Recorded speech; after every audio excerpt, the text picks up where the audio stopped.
Welcome to Module 3 on Simplified Method for Calculating Road User Delays in ABC Projects.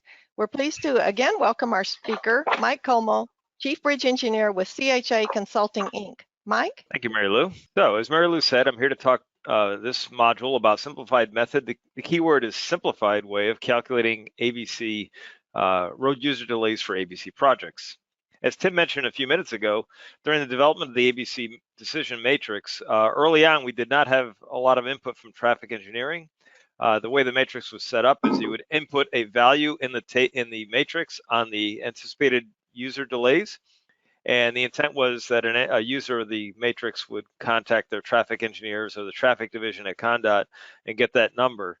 And the traffic division said, well, you know, for a preliminary decision matrix, your bridge engineers can do that themselves. So they gave us the tools. We worked with them to develop the tools such that our bridge engineer could actually, with a reasonable level of accuracy, calculate road user delays. So I'm going to spend more time doing a more deeper dive into this portion of the matrix.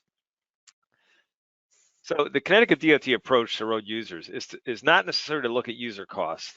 User costs are important. We know they're real, that people driving on the road do experience cost implications of being delayed in traffic, especially when it comes to commercial trucking and things like that. Some states calculate very accurate user costs. It's done. There are models that are developed. Federal Highway has some guidance on how to do this. Not all states have very sophisticated tools for calculating users' impacts. So we were looking for a simplified method since we were looking at the ABC process to give us a preliminary decision as to which way a project should go. So we didn't want to make it too complicated, especially since at the time the decision is made, we haven't done detailed traffic studies yet. It's something that's done later on in the project. So what really is important with user impacts, it's not necessarily the cost, it's really, we're more concerned with the impact of ABC on road users and the impact with conventional construction on road users. And the key thing is we want to look at the ratio of those two numbers, as Tim mentioned before. So we're not really looking at road user costs. I've heard people debating the calculations done around the country for user costs that they aren't real. But as Tim mentioned, you can't spend user costs. Those are the money that traveling public is spending, getting stuck in traffic. It is not money you can apply to a project. So our feeling was if you can't spend it, then why calculate it that accurately? We really wanted to look at impact, not necessarily the dollars. So that's the basis. So our approach is to use a ratio. We want to compare the aggregate user impacts for both ABC and conventional construction and look at is ABC better or worse than conventional construction? And as Tim mentioned, we calculate it in person days. So we're looking at ADT and the delay per vehicle. So really it should be vehicle days, but we say person days. I guess we're assuming one person in each car. It doesn't matter. It's car days is what we're calculating. So we add up the impacts of the travelers, both for the traffic on the bridge or in the case of a grade separation bridge, we look at the impacts of the traffic below the bridge as well. And then we calculate a percentage increase or reduction with ABC. So the key factors that play into this calculation is obviously ADT, how many vehicles are on the road, how many vehicles are being detoured and shifted around, and then the delay time for all the roadways. So we'll take a deeper dive into these factors now. So as I mentioned before, the user delay approach that was developed for the matrix was developed in conjunction with a committee and our Connecticut DOT traffic office. And there's three scenarios for potential delays with any construction project. One is if you detour traffic, you're closing the road and detour traffic around a site. Obviously, depending on the detour, this can be very significant. The second way we can have user delays is if we go to a situation with alternating one-way traffic. And the photo on the right shows that, where we close, say, a two-lane road down to one lane, and we have stop signs. We may have a flagger on site, but in most ABC projects, we'd have either a stop sign set up, a permanent stop sign, or a temporary traffic signal, and have cars alternating using one lane in alternating directions. The third way that we experience user delays is if we take a multi-lane highway and reduce the number of lanes for a certain amount of time. So the photo on the lower left shows a case where you have, say, a 4-lane limited access highway being reduced, say, to one lane in one direction and causing backups as shown in the photo. So those are the three major types of road user delays that we would experience, and we want to make sure we capture all three of these in the process. So when it comes to, we'll look at the first one now, is detour analysis. And the again, this method is a simplified method. I'm not going to get into heavy duty traffic engineering. I'll show you some of the tools that we did develop, or that our traffic division did develop, to help us to do this in a simple, easy method of calculating the time it takes to traverse a detour. So the approach is to break up the detour into common segments, segments that have similar roadways, similar travel speeds, and things like the number of signal lights or whether it's congested or rural. So we break it up into pieces, and then we calculate the travel time through each segment, and then we total up all the segments for the entire detour. We account for congestion and stop signs. You'll see there's congestion factors that we use, and stop signs and stop lights, signal lights, are accounted for in additional delay time. We calculate the average travel time through a detour. You know, if peak times exist, if you have a very marked peak of traffic, say in the morning or afternoon commute, you could do a weighted average approach to come up with the actual overall delay through the site. You can also break it down further if desired. If you want to get very sophisticated with this, and some people do, and that's fine, you can actually really go into a very detailed detour analysis to calculate the impacts or the delay going through a detour. You can go to VISM models, you can go to synchro models, and actually calculate the actual travel time, although it's typically not warranted for a decision process that's done in preliminary engineering. So I mentioned before, we apply congestion factors, which is a factor that basically accounts for additional delays due to high traffic volumes going through a particular detour route. And these delays are a function of the length of the segment, the overall ADT of the cars on the detour, the ADT per lane on the detour, and the type of roadway. So if you look at the chart on the right, this is from the tab spreadsheet in the decision matrix program, where the upper portion, I'll use my pointer, the upper portion looks at the condition at the bridge. So we're going to say close a road on the bridge, and whether it's a limited access highway or a non-limited access highway, puts you in one of the columns. And then the ADT, the total ADT, puts you in, further gets you in the correct column. As you can see, as ADT increases, and as you go from non-limited access to limited access, these congestion factors increase. They go from green to red. On the vertical axis, we have the conditions on the detour segment that you're looking at. So each individual segment, the length of detour is expressed, and then the ADT per lane is also calculated very easily. And again, at the lower, we have short segment lengths with low traffic. At the upper, we have long segment lengths with high ADT, and you can see the numbers increase as you go up the chart that way. So these numbers are expressed as a multiplier that accounts for the increased travel time, and I see I have a typo there, I apologize, through the segment. A number of 1.25 means there's a 25% increase in the time to traverse that segment, and we'll go through some examples to show how this is calculated in a minute.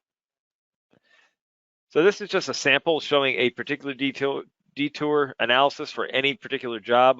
Later on, I'll go through some actual projects where we went through these calculations, but for this module, we're just going to simply go over the process. And you can see we break up the segments. In this particular case, it was broken up into 3 segments where you enter in the length of the segment, the travel speed through the segment, which is typically the speed limit. You can adjust that if you think cars speed through a certain segment. And then the congestion factor. Now you might say, Mike, there's 1.3 there. Your table only had 1.25. Well, that's a round off. The spreadsheet is rounding off to 1 decimal place. So it is actually carrying the 1.25 factor in the calculation. And so essentially taking your speed, your length, your speed, and congestion factor, multiplying these out, we get a time of 1.8 minutes for that particular segment, and so on and so forth for the other segments. At the bottom, we enter in the number of stop signs or signals. We assume typically a 1-minute delay for a stop sign or a signal. And you might say that's an awful short signal phase. Signals tend to be longer than 1 minute. But the theory is that if you get lucky and you approach a signal when it's green, you're going to drive right through. And other times you'll hit the signal and you have to sit through the entire cycle. You might get caught just as it's turning red. So that's an average delay time that our traffic engineers have established as a good first stab at delays. Now, of course, you can adjust this number if you want and put any number you want in there and adjust the travel time accordingly. So basically we add all these numbers together and we get a total detour time, in this case 8.47 minutes, and that's the number that we enter into the spreadsheet that Tim mentioned before. So detour analysis, again, is broken up into segments. We account for speed, length of detour segment, and congestion. So what if the ADT varies over time? I mentioned this before. What if you have a peak that you want to account for? You can get as sophisticated as you want. You can do hand calculations or spreadsheet calculations and enter a different time into the spreadsheet. This is just an example showing, say, a roadway that has significant difference from weekday and weekend travel times, where you can say you take the detour time for, say, the weekday, which might be 8.4 minutes, times the ADT, take the weekend off-peak time times the ADT, multiply these together, divide by the ADT, and you get a weighted average detour time that will be applied to the total ADT. So you can do this if you want. Again, get as sophisticated as you want or keep it as simple as you want. It comes down to the decision of the person filling out the matrix and how sophisticated they want to get with detour analysis. Let's go through a quick example. Again, later on, I'll go through some more detailed examples, but just to show you how this works for a detour. So this is a short span bridge being replaced in eastern Connecticut, Route 74 over the Scungamug River. The existing bridge is concrete encased steel beams with stone abutments, a fairly low ADT at 2,700. And we're looking to do a full replacement for this bridge. So the options for this project, you always have to compare options. The first is conventional construction with one lane alternating traffic with a slight overbuild to accommodate the traffic staging, and a temporary signal with one-way alternating traffic. And the second option is close the road, precast integral abutments, and modular deck beams, precast double T's called next beams. Full closure with a detour. This is a plan view of the bridge site showing what it looks like. As you can see, there's a slight adjustment of the alignment of this road, which complicates the decision process here at the end. You'll see what I mean when I get to the conclusion. There's also interesting stuff on the site, such as a historic dam just downstream of the bridge site that had to be retained. So there's some complexities in this project that affected the final decision process as well. Cross section of the proposed bridge. Next beams are becoming very popular across the eastern half of the United States. They started in the Northeast, and now we're seeing them being used all up and down the East Coast, which is great.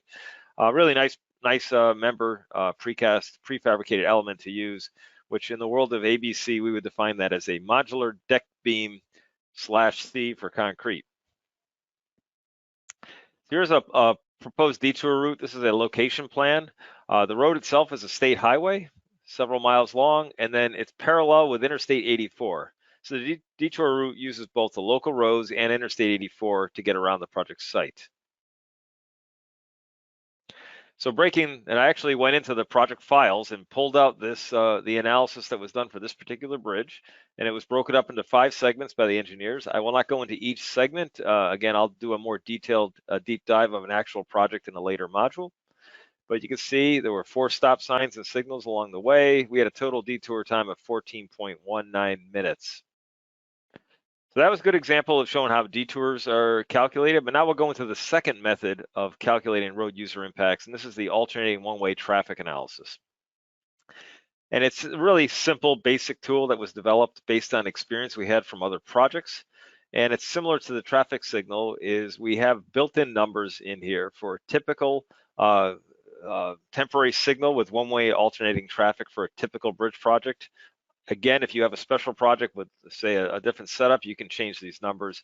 But based on ADT, you can pick a typical signal time, cycle time for the signal, and you see the spreadsheet calculates 1/2 of that number. Again, with the assumption that sometimes you'll hit the full cycle, sometimes you'll hit a green light and drive right through the site.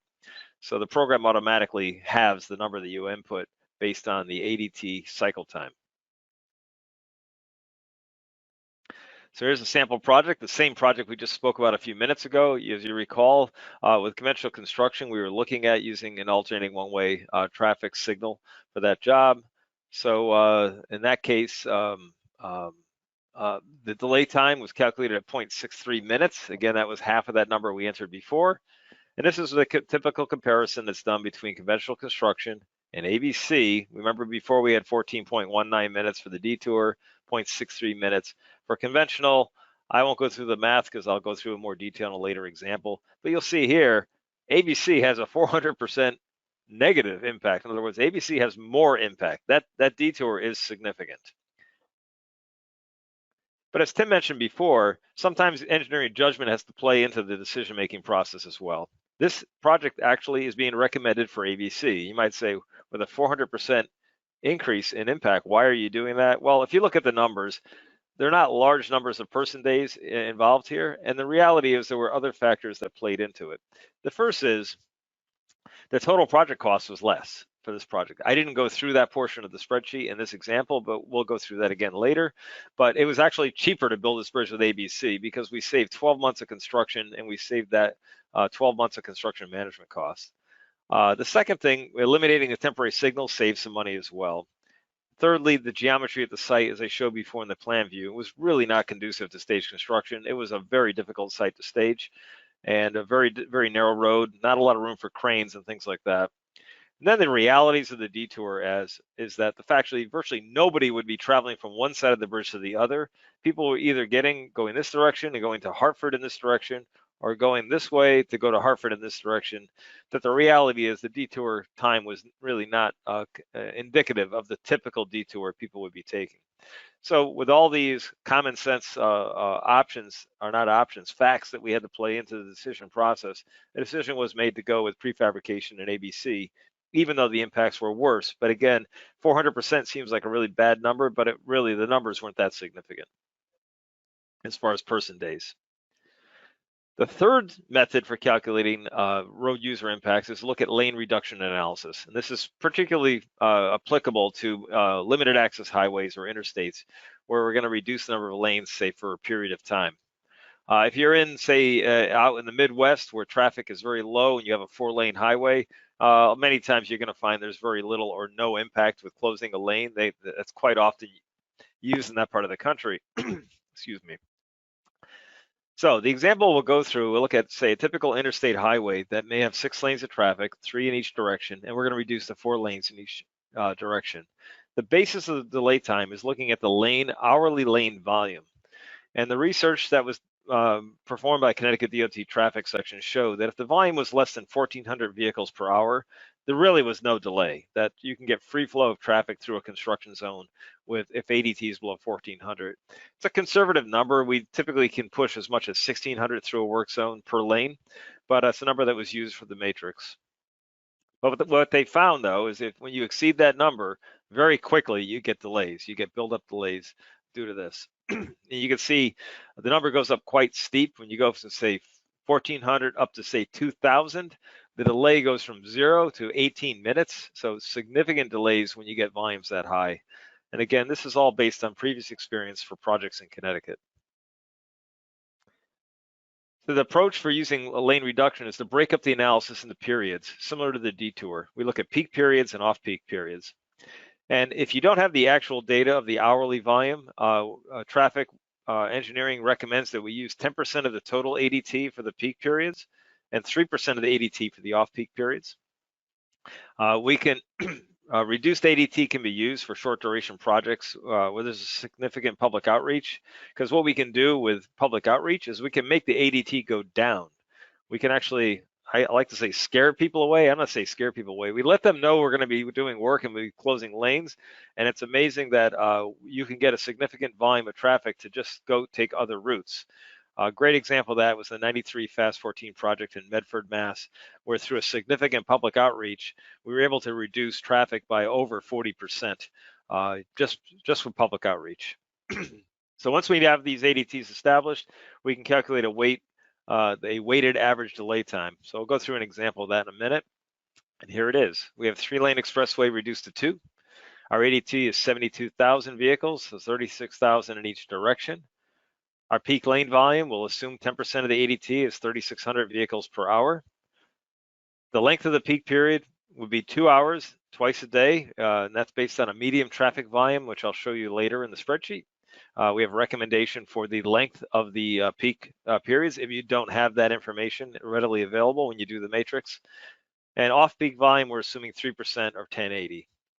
So if we go into the spreadsheet, we enter in for the heavy commute peak period, we enter in the 3,600 vehicles and we have 2 lanes of traffic. And the spreadsheet calculates the peak lane volume, which is just 3,600 divided by 2. And again, the spreadsheet is doing some round off things here or non-round off things here, and we get 1799.991. We don't typically calculate peak volume to 3 decimal places, but again, the spreadsheet's locked, which is good. Nobody messes around with it. That's probably something we need to tweak. So with this, we calculate the spreadsheet automatically calculates a delay time of 12 minutes based on that chart on the right, which is included in the spreadsheet. So then it calculates the aggregate delay time for that period, which is the ADT times the number of hours, and you get vehicle minutes. This time we're using vehicle minutes instead of person minutes, so that's the correct number to use. You'll note that the length of the detour period is a function of whether you have light traffic, medium traffic, or heavy traffic. So essentially you're saying the rush hour at this particular road is roughly 2 hours a day. Now, if you have more information that says, no, it's more than 2 hours a day, you can enter a larger number in, or less if you have a very quick, true rush hour. Also, again, all of this can be done with hand calculations with more sophisticated methods for calculating delays. So peak period 2 for this particular bridge is, we'll say we have another peak period that's identical to this may be an afternoon peak, similar to the morning peak. So we calculate those two. And then we look at the off peak. Off peak, again, we use that 3% of ADT as a first initial stab at the ADT lane load. 2 lanes. In this case, our number is 540 vehicles per hour per lane, which doesn't get you close to the delay. So we have 0 delay. Spreadsheet automatically calculates the number of hours a day. It basically takes 24 hours and subtracts off the 2 peaks, and then it calculates the total aggregate impacts due to lane reductions. And here's what that looks like. For the peak period 1, it was 86,000 vehicle minutes. Peak period 2, also 86,000, and 0 for the off peak. You take that, you add that all together, divide by the ADT, and you get a average delay time, which is a weighted average of 4.8 minutes per vehicle is the weighted average. So the weighted average you can see from the notes below, 20% of the vehicles are delayed 12 minutes, but 80% of the vehicles have no delay. So the average delay for the total 36,000 vehicles that go through the site in a given day is 4.8 minutes. That completes my my presentation on the way to calculate road user delays in the Connecticut DOT ABC decision matrix. I'll be happy to answer questions if we have time. I believe we do. Thank you, Mike. We'll now begin the Q&A session. Paul will be assisted by Jugesh Kapoor, Senior Engineering Manager with WSP. Paul? Okay, thank you, Mary Lou, and thank you, Mike. We do have a few questions, and we might be able to pick up a few more that came in on the earlier one on the matrix. But at what point in the project development process should this process be used? Tim, if you want to take it, or I can take it. Yeah, I'll take it. Yeah, this is all preliminary design. This needs to be done here before a design decision is made, because any proposal that we have for accelerated bridge construction or conventional, whatever it is, needs to be taken to the public through the public informational meeting process. Because that's going to be key to getting a green light here. Many times, an ABC decision to proceed with an ABC decision here could have a very short term but more severe impact to travel in the immediate area of the project. So it's essential to be sure that there's been a good opportunity for public weigh-in on that, especially to hear from first responders, your fire and police, and from your town first selectmen or town managers here, or mayors. Okay. Also, can we use a more sophisticated user delay process? Yeah, I'll take that Mike. one, Tim. The answer is quite yes. Yes, you can. The Connecticut process was specifically geared towards a simple process. We needed a justification for choosing ABC. We wanted to base it on road user impacts in part, but the decision was made that we didn't want to have this be a monumental process of doing detailed traffic analysis. Of course, you could do a very detailed traffic analysis if you want. So you could apply any sophisticated methods that are out there, including looking at synchro analysis of intersections, looking at VISM modeling of certain highways, and you can get as sophisticated as you want, and looking at diversions where people are taking alternate routes and things like that. Again, our goal was to keep it simple. And but you are welcome. Any state who decides to go with the decision process is perfectly welcome to get as sophisticated as you want. Yeah, I'd like to reinforce something that Mike said here.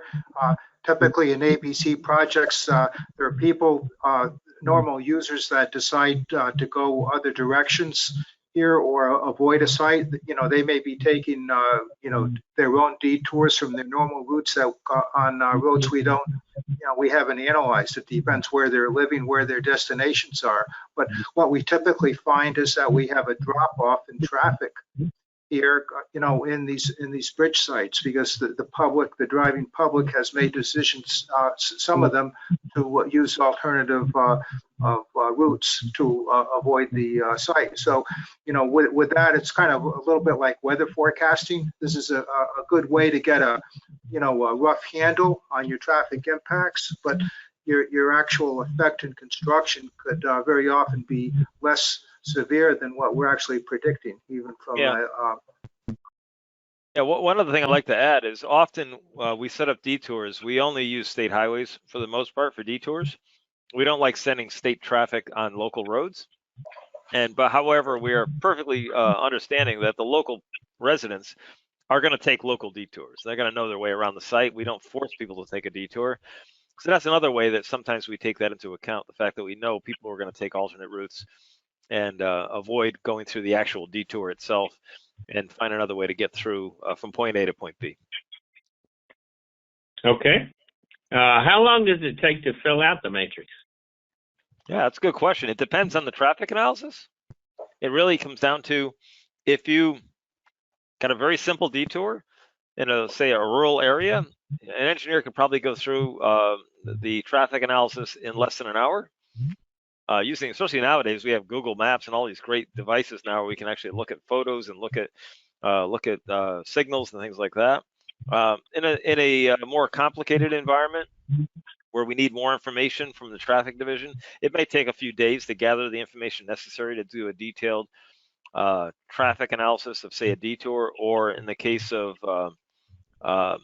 alternating traffic to get actual ADT traffic and things like that. So it ranges.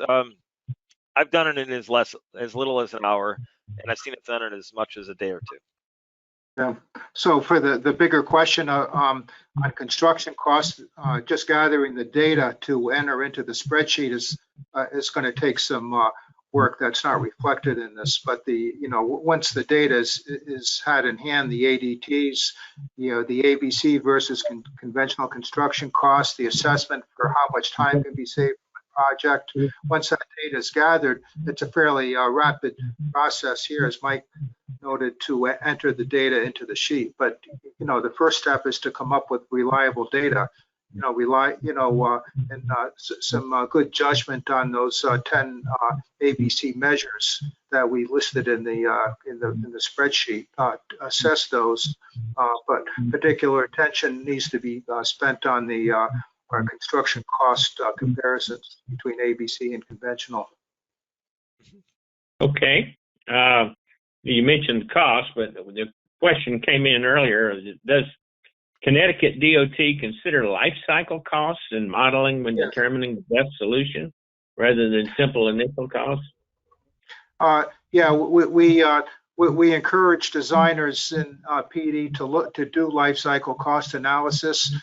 We've had some variation in how that's been done. We've had some projects where I would call it not a full life cycle cost analysis, but where designers would predict service life if they're looking at a superstructure replacement versus a new deck on existing girders, projected service life comparison with costs associated with each. But we do encourage life cycle cost analysis to be done on all projects. And, you know, we've been a little inconsistent probably in getting those results. Yeah, one thing I'd like to add with regard to cost, there was another question that was submitted early, was what is if we get this question every time I do an ABC presentation, usually the first question is what does ABC cost? And how do you estimate that? And it's a very difficult thing to do because it's not a simple, there's no simple table I can go to and pick an ABC cost number out of. As we do more and more projects in the US, we get a better handle on this. But there are many factors that affect project cost. And I got a list here on my screen I'm reading off. And one of the first one is how fast is fast? If you build a bridge in a weekend, it's going to be expensive. I'm not going to lie to you. However, you take the same bridge and give the contractor a month and the price changes dramatically because the risk to the contractor goes down dramatically. The complexity of the project will increase cost or decrease cost. If it's a simple project, that's not a problem, but if you get into a very complex structure, very complex detailing, then that can drive the cost up again because we're increasing risk to the contractor. Site conditions are really important. The example I went through, that one job where we actually proposed using prefabrication, even though the ABC matrix said the user delays were more for ABC. The primary reason was the site was just too complex. It was too difficult a site to stage. So it didn't make any sense to do stage construction. So, you know, likewise with ABC, we need to get cranes in there. We have to make sure that that'll work. Another one that really affects costs are disincentive and incentive clauses. If you put a heavy disincentive clause on a project, the contractors will bid the risk of that disincentive coming true, which means that'll increase your bid prices. A lot of times we have these big disincentive clauses in the contract and don't realize the implications of that. And the answer is the prices will go up. Need for specialized equipment. SPMTs are not cheap machines to use. Large cranes are not cheap things to use as well. So that will affect ABC costs as well. So really, you need to look at all these factors and then look at historical data from your DOT. Tim and I and our teams have rules of thumb based on our experience and what a premium is for ABC. And depending on all these variables, we take all that into account and we come up with a number to use in the spreadsheet. Okay, Mike, thank you. There's another question that came in during the presentation, and you kind of covered it. You might want to go to your slide where you were showing the detour. Sure. And you said, you know, people are going to Connecticut, but Hartford. But it says, you may want to elaborate on this. Is there a better way to model the detour delay time since the majority of traffic, if not all traffic, will not be driving from one abutment to the other? Can you go over kind of how you covered that? Yeah, what you could break this down and say, and I got the example on the screen. You could say, okay, people living on this portion of the road are saying go into Hartford, and the majority, we may know just from local knowledge talking to the town that the majority of these people are heading to Hartford. So we can calculate their lay time is essentially zero because they're just driving to work. However, if you live in this stretch of road, now the detour is to go in this direction now. So now there is a delay. Of course, if you live here, it's one number, and here it's another number. You could get as sophisticated as you want. We tend to keep it fairly simple to just get a general idea of the impacts. But detour analysis can get very involved. You have to make a certain number of assumptions. Usually we try to keep it simple and conservative, and we just say, okay, all the ADT is getting delayed by going one direction or the other. And again, the way the spreadsheet is set up, we have these tabs where you can calculate detour time, but you're perfectly allowed to go do your own calculations, spreadsheet it yourself, break it down into pieces, and only one number gets entered into the actual matrix where it's scored, which is the actual delay time. So we try to keep it simple for typical projects, but when you get complex ones like this, where you know people are taking alternate routes, you can get as sophisticated as you want.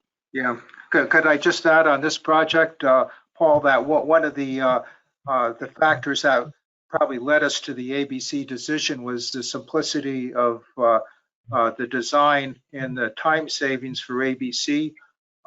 So, cost and some of the other factors could outweigh, very negative user impact here, and especially recognizing that the user impact, on say this particular analysis might have been somewhat conservative and not being able to recognize the actual delay for most drivers going through that detour. But I think Mike emphasized that before, that this particular project probably saved over a year of construction and may have had some significant cost savings as well because of the ease of construction in a bridge location where the highway is shut down. Yeah. One of the difficult things we have is we talk about costs is what is the cost of stage construction? We don't have good data on that. Like because you'd have to bid a project twice to say build it with the road closed or build it with multiple stages. There is definitely a cost associated with stage construction. It's hard to capture that though. It's something we just don't have good data on. And like I said before, as we do more and more projects, we get better information. And it's something that as the ABC programs get more mature, we get better data. Okay. It's almost one, so almost on the hour. So I'm going to turn it over to Jugash if we've got any questions that came in during the question and answer session. Jugash? Yeah, Paul, there's just one question that I want to ask that came in. It's asking, is there a weight that should be applied to the detour analysis in the immediate area? For example, the bridge in Tolland, traffic wasn't going to be traveling over the bridge anyways, even though the detour scenario was shown to have a user impact of -400%. Mm-hmm. Like I said, it's similar to the question was asked before, is that at some point you have to apply some logic to this. What you could very well do is break the detour up into two pieces and look at the aggregate time, say the cars traveling, and you say maybe 50% of the cars, since this detour the bridge is pretty much halfway between these two exit ramps, to say, well, only 50% of the cars go one way, 50% go the other way. Again, you can get as sophisticated as you want and apply some logic. It might be something you discuss with your traffic engineers to come up with a better, a more accurate estimate. And as Tim said before, and as I mentioned before, ultimately the decision on this project was to go to prefabrication for other reasons, because it was significant cost savings in construction management costs. So again, we try to keep it as simple as we can, but in some cases you have to apply a little more logic to it, and a little more thought has to go into it. And the way the matrix is set up, you certainly can do that if you desire. It's not a cookbook matrix where you have to plug numbers into a spreadsheet and it populates an answer. The tabs that are at the bottom of the spreadsheet for doing these type of delay analyses are just a tool. They're not the answer. The answer comes out of that tool. You manually input the delay time. So it's not like you just use this matrix and you can't get creative with it. You can get very creative with it if you want to get more detailed. Thank you, Mike. And that's all the questions that I received. Okay. Thank you, Paul and Jugesh. We're at the end of the third 40-minute module. Thanks again to Mike for presenting the third module, and to Mike and Tim for responding to your questions.